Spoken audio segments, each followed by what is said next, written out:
हाँ जी। Good morning बच्चों। Cost of capital में पहले हमको फाइंड करना पड़ता है, स्टेप वन में फाइंड करना पड़ता है cost of each source of finance. Cost of each source of finance इसका मतलब क्या? आपको फाइंड करना पड़ता है cost of equity, cost of preference, cost of debt, cost of retained earning, and फिर आपको ओवरऑल कॉस्ट फाइंड करना पड़ता है। ये है स्टेप टू। जब तक आप इंडिविजुअल कॉस्ट फाइंड नहीं करते तब तक आपको ओवरऑल कॉस्ट यानी के जीरो, के ओ नहीं मिलेगा। ठीक है, चलिए। तो पहले हम क्वेश्चन में हर एक सोर्स का कॉस्ट फाइंड करते हैं और फिर हम ओवरऑल कॉस्ट फाइंड करेंगे। ओके, चलिए स्टार्ट करते हैं। इक्विटी शेयर कैपिटल 10 के है, preference share capital 11%, preference share capital 100 के है, रिटेन अर्निंग के आर बोलते हैं उसको, इसे बोलेंगे के पी, इसे बोलेंगे के ई। डिबेंचर्स 100 के हैं, इसे बोलेंगे के डी, डेप्ट। एंड टर्म लोन को भी बोलेंगे डेप्ट। The next expected dividend on equity is 3.60 per share. यानी ये आपको दे दिया है बेटा डिविडेंड पर शेयर। क्या दे दिया है? Dividend per share. Dividend per share equity की बात कर रहे हैं। कितना दिया है? 3.60 पर शेयर, पीएस पर शेयर। ठीक है, बताओ प्रेफरेंस डिविडेंड कितना था?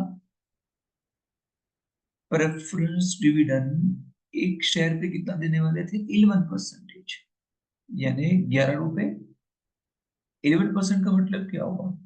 100 रुपए का शेयर है तो 11% डिविडेंड मिलेगा, मतलब 11 रुपए पर शेयर। इक्विटी शेयर एक का कितना है? प्रेफरेंस शेयर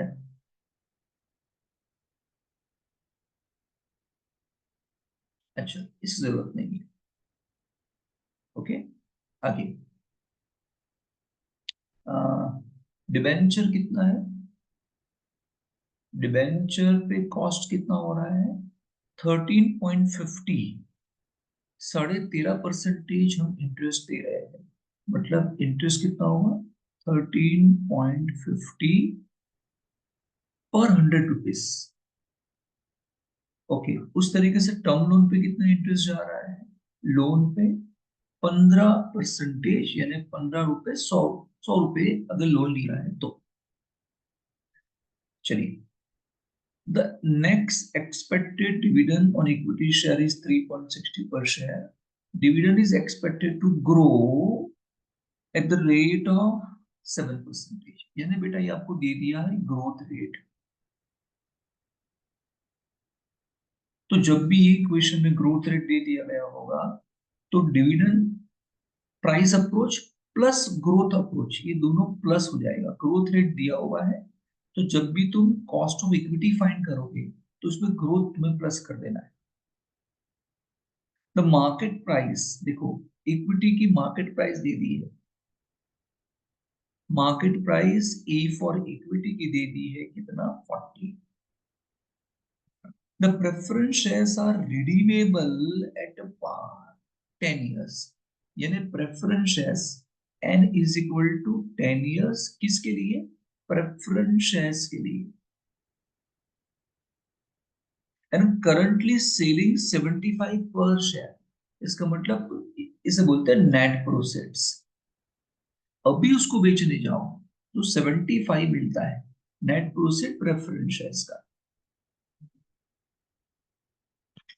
और preference shares redeemable at par, देख रहे हो ना, एट पार मतलब प्रेफरेंस शेयर्स का रिडम्पशन वैल्यू पार पे होगा, यानी 100 रुपए पे होगा। लिख ही दिया है preference shares redeemable at par. At par का मतलब क्या, जो फेस वैल्यू आपको मिली थी प्रेफरेंस शेयर्स की, ये 100 रुपए, यही 100 रुपए रिडम्पशन में वापस करेंगे प्रेफरेंस शेयर्स के अंदर।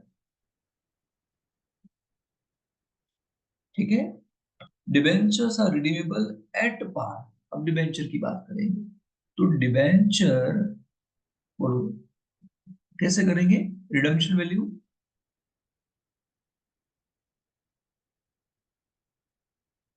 तो रिडम्पशन वैल्यू डिबेंचर में कितनी है, 100 रुपए डिबेंचर में, and currently selling in net proceed, अभी बेचने जाओ तो अभी कितना मिलेगा आपको, 80, इसे बोलेंगे डिबेंचर का net proceeds. The income tax rate is 40%, IT का जो रेट है कितने है, 40%। आपको weighted average cost of capital find करना है, यानी आपको फाइंड करना है कि zero as per book value weight and as per market value weight. ठीक है, पहले हम फाइंड करते हैं बुक वैल्यू वेट से फाइंड करते हैं। चलो, इससे पहले हमको फाइंड करना पड़ेगा हर एक कॉस्ट, है ना, हर एक का कॉस्ट हमको फाइंड करना पड़ेगा, ईच सोर्स ऑफ फाइनेंस का अलग अलग इंडिविजुअली कॉस्ट फाइंड करना पड़ेगा। ठीक है, चलिए फटाफट।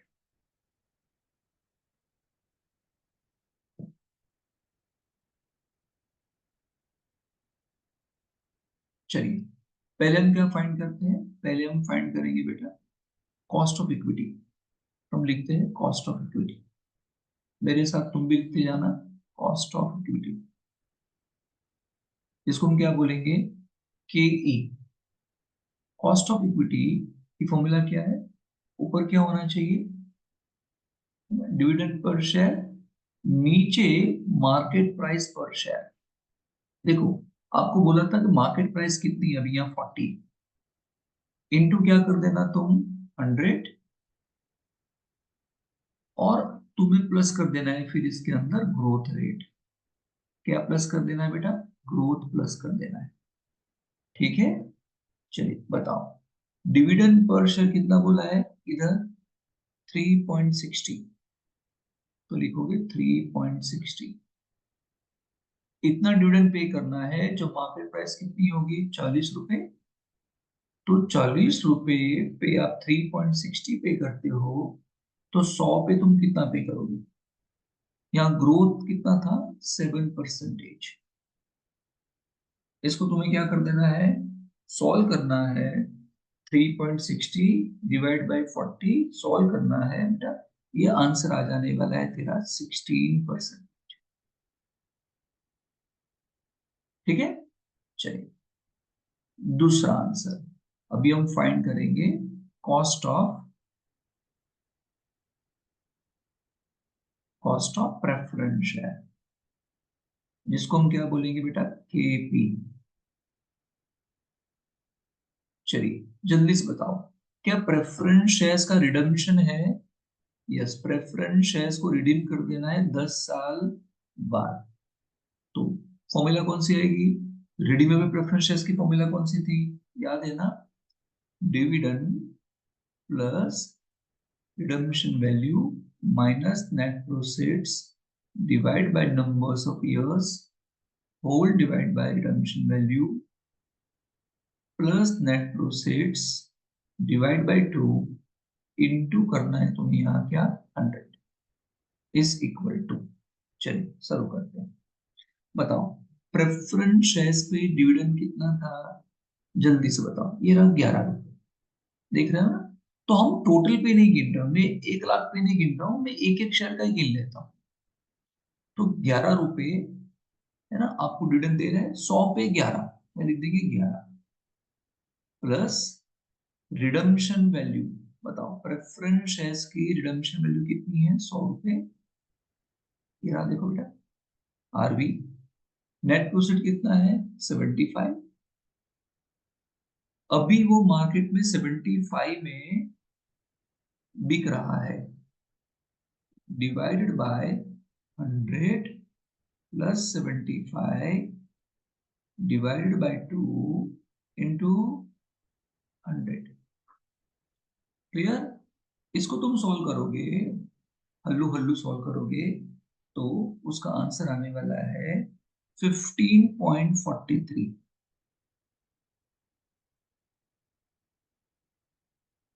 वैसे तो यहाँ 11% लिखा हुआ है, देखो वैसे तो 11% लिखा हुआ है, लेकिन इफेक्टिव देखा जाए तो 15.43 कॉस्ट आ रहा है।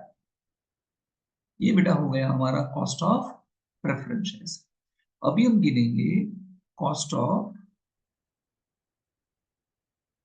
डेप्ट।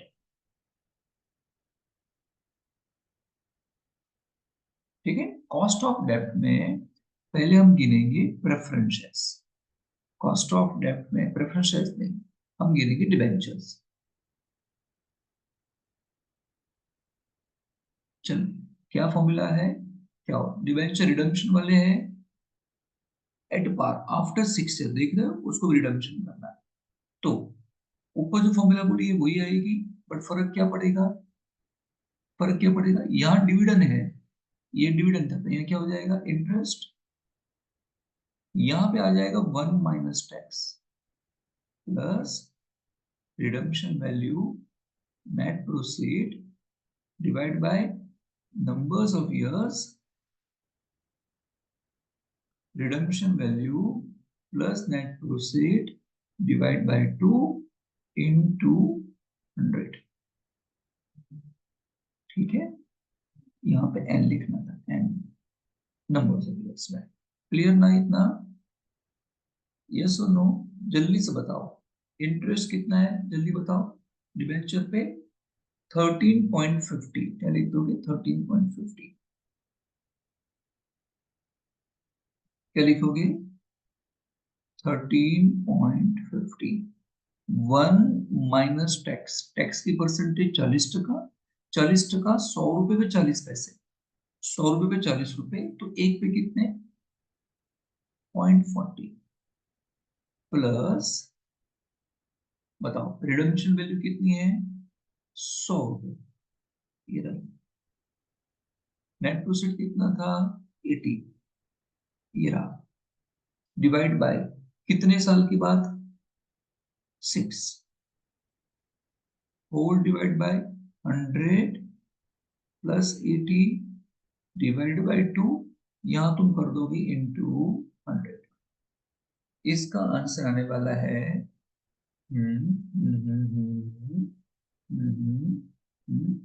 12.70। कितना आएगा 12.70। डन। चलिए, और एक बाकी बचा है, कौन सा बाकी बचा, लोन, जो आपने बैंक लोन लिया था वो। ठीक है, चलिए की फॉर्मूला क्या आने वाली है, इंटरेस्ट ब्रैकेट में 1 माइनस टैक्स डिवाइडेड बाय, है ना, नेट प्रोसीड्स इनटू 100। चलिए बताइए, इंटरेस्ट कितना था बैंक लोन पे 15.60, क्या बोलोगे 15.60 इंटरेस्ट था, 1 माइनस 0.4, बताओ 15.60 आप इंटरेस्ट पे कर रहे हो, तो कितने पे 100 रुपए पे ना,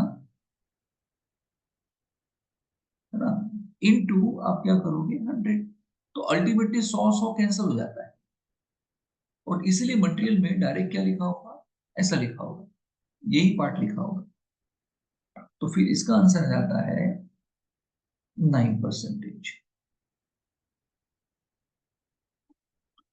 क्लियर इतना, डन ना, ये हमने फाइंड कर लिया फटाफट, सब काम में इंडिविजुअली कॉस्ट फाइंड कर लिया। अभी हम फाइंड करेंगे बुक वैल्यू से क्या आंसर आता है और मार्केट वैल्यू से क्या आंसर आता है। चले, मुझे स्क्रीन क्लियर क्लियर करनी पड़ेगी, साफ कर देता हूँ। ठीक है, फटाफट हम फिर करेंगे। ओके, बुक वैल्यू से प्रेजेंट वैल्यू, चलिए बुक वैल्यू से करने वाले हैं।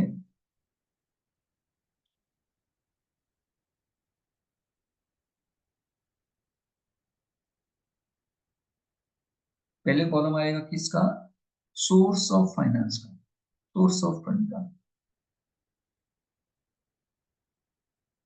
ठीक है, फिर कॉलम आएगा बुक वैल्यू का, फिर कॉलम आएगा प्रपोर्शन का, फिर कॉलम आएगा जो आपने कॉस्ट फाइंड किया उसका। ठीक है, चलिए जल्दी से।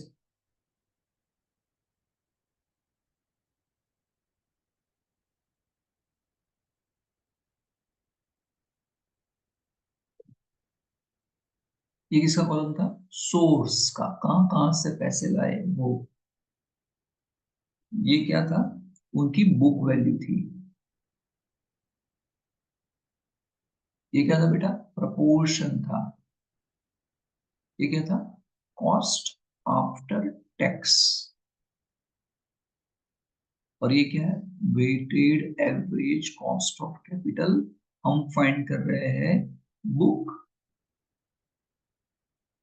वैल्यू मेथड से फाइंड कर रहे हैं। ठीक है सर, चलिए बताओ। पहले कौन आएगा? इक्विटी शेयर कैपिटल, ये आ गया। फिर लेते हैं प्रेफरेंस शेयर कैपिटल, ये आ गया। फिर ले लेते हैं रिटेन अर्निंग, ये आ गया। फिर लेते हैं डिबेंचर, ये आ गया। फिर लेते हैं हम लॉन्ग टर्म लोन। बताओ, ये बैलेंस शीट वैल्यू है ना बेटा, ये बैलेंस शीट की वैल्यू है, इसे बोलते हैं बुक वैल्यू। तो इसका बुक वैल्यू कितना है? 15 लाख। ये 1 लाख। ये 20 लाख। ये 10 लाख। ये 12,50,000। तुम्हें करना क्या है? ये तुम्हें इन सब का टोटल करना है। तुम्हें क्या करना है बेटा? इन सब का टोटल करना है।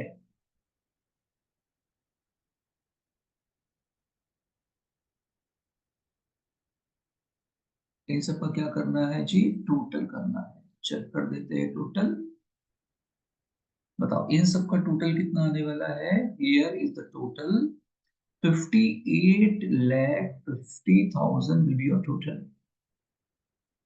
अब इसको हम मान लेंगे, ये टोटल को मान लेंगे, ये सपोज 1 है। 58,50,000 अगर 1 पार्ट है, पूरा हिस्सा अगर ये 1 है, तो 15 lakhs कितना होगा? ये मैंने आपको पहले भी सॉल्व करके बताया है, तो अभी डायरेक्ट मैं आंसर लिखता हूं। एक बार फिर से बोल देता हूँ।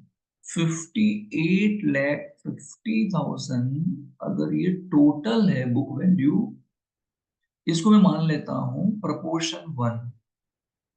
तो 15 लाख इसमें कितना हिस्सा होगा? तो होगा क्या?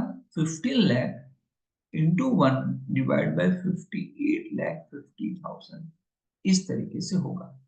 ठीक है, सबका इस तरीके से फाइंड कर लेने का। तुम इस तरीके से फाइंड करोगे तो ये आएगा 0.56। उस तरह से इसका भी फाइंड करना। 0.017 कैसे? 15 लाख 58,50,000 1 है, तो 1 लाख कितना होगा? उस तरह से इसका फाइंड करने का। 0.342, 0.171, 0.214। इस प्रपोर्शन में आपको 4 डिजिट तक जाना है। कोशिश करना 4 तक जाने की। ठीक है, चलिए इसका हमने कॉस्ट कितना फाइंड किया था? याद है? 16%, है ना? प्रेफरेंस का कितना फाइंड किया था आपने? 15.43%। रिटेन अर्निंग का कितना फाइंड किया था? जल्दी बताओ। याद रखना, इक्विटी और रिटेन का कॉस्ट ऑलवेज क्या रहता है? सेम। तो हम कितना लिख देंगे? 16। डेब्ट का कितना फाइंड किया था? डेब्ट का 12.70। और टर्म लोन का कितना फाइंड किया था? 9। डन ना? अब तुम्हें करना क्या है? इसका और इसका तुम्हें कर देना है क्या? मल्टीप्लिकेशन। ठीक है, जैसे तुम मल्टीप्लिकेशन करोगे आंसर आ जाएगा तुम्हारा। कितना है, ये आंसर आएगा 4.10, फिर 0.20, 0.26, ये आंसर आएगा 5.47, 2.17, 1.92. 13.92 is the overall cost of finance, K0. कहीं पे आपको 16% हो रहा है, कहीं पे 15% हो रहा है, कहीं पे 16 गेन हो रहा है, बट एवरेज निकाला जाए तो एवरेज आपको 13.92 कॉस्ट हो रहा है। इसका मतलब ये हुआ, ये बेटा हमने किया कैसे, ये हमने किया बुक वैल्यू से। क्वेश्चन को फिर से करते हैं मार्केट वैल्यू से। अब इसको करेंगे मार्केट वैल्यू मेथड से, ठीक है। चलिए फटाफट, ये रहे आपके कॉलम्स,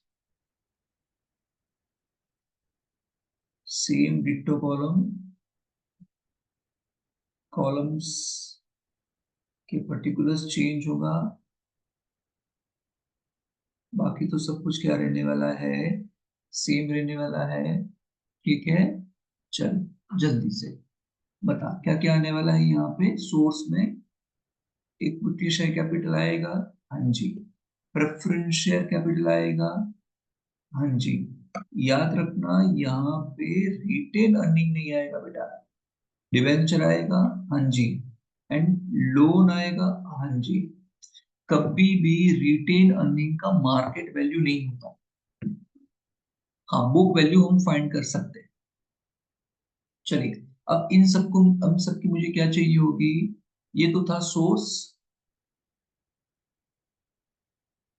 अब मुझे सबकी क्या चाहिए होगी, मार्केट वैल्यू फाइंड करनी पड़ेगी।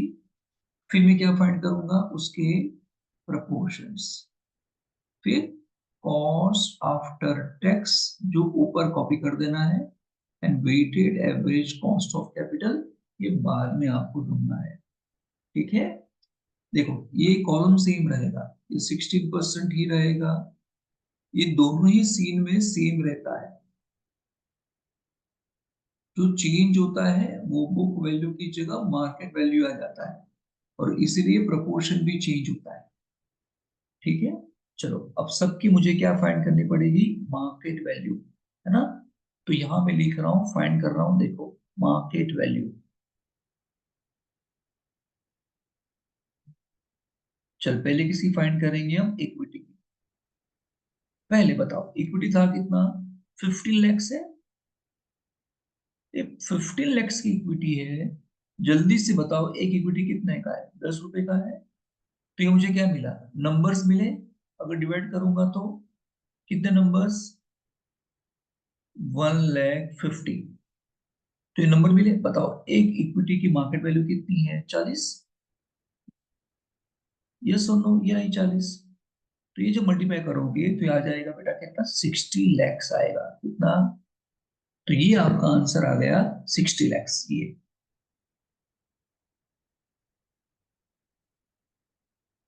समझ में आया। चलिए अब बारी है प्रेफरेंस शेयर्स की। बताओ प्रेफरेंस शेयर्स कितना था यहाँ पे, 1 लाख। एक प्रेफरेंस शेयर कितने का जल्दी बता, 100 का। तो नंबर कितने आए जल्दी बता, 1000। और ये प्रेफरेंस शेयर अभी मार्केट में कितने का बिक रहा है, 75 का। तो इंटू तुम क्या कर दोगे, 75। तो बेटा ये आ जाएगा 75,000। मार्केट वैल्यू का मतलब क्या, अभी वो मार्केट में कितने बिक रहा है, 75 में बिक रहा है, वही तो हमारा नेट प्रोफिट था। समझ रहे हो ना तुम। चलिए फिर हम फाइंड करेंगे किसका, डिबेंचर का। बताओ डिबेंचर का वैल्यू कितना है, 10 लाख। एक डिबेंचर कितने में मिलता है, 100 में। बताओ नंबर कितने आ जाएंगे, अगर मैं डिवाइड करूंगा तो नंबर कितने आ जाएंगे, 10,000। एक डिबेंचर कितने का मिलता है, 80 में। तो ये कितने में हो जाएगा, 8 लाख। समझ में आया। एंड लास्ट में क्या है, टर्म लोन।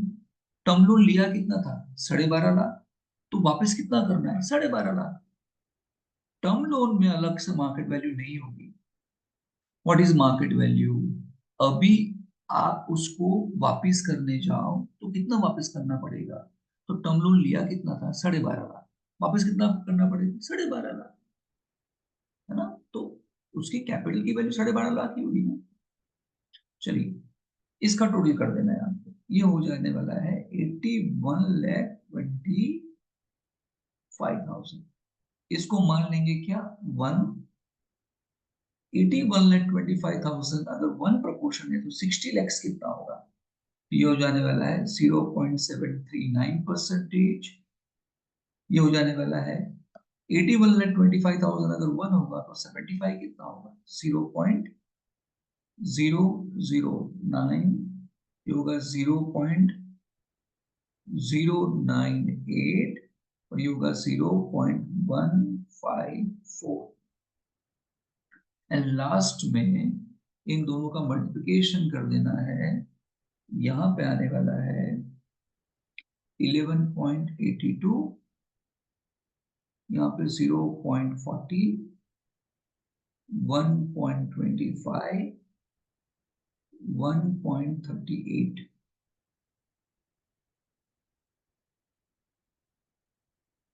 डरना, एक एक्स्ट्रा लिख दिया मैंने बीच में, कहां से लिया बीच में, डरना 16, 15.43। अच्छा वो तुमने ऊपर से कॉपी किया इसलिए, डरना बच्चों, this into this, this into this, this into this, और ये फाइनली आंसर आ गया कितना, 14.59।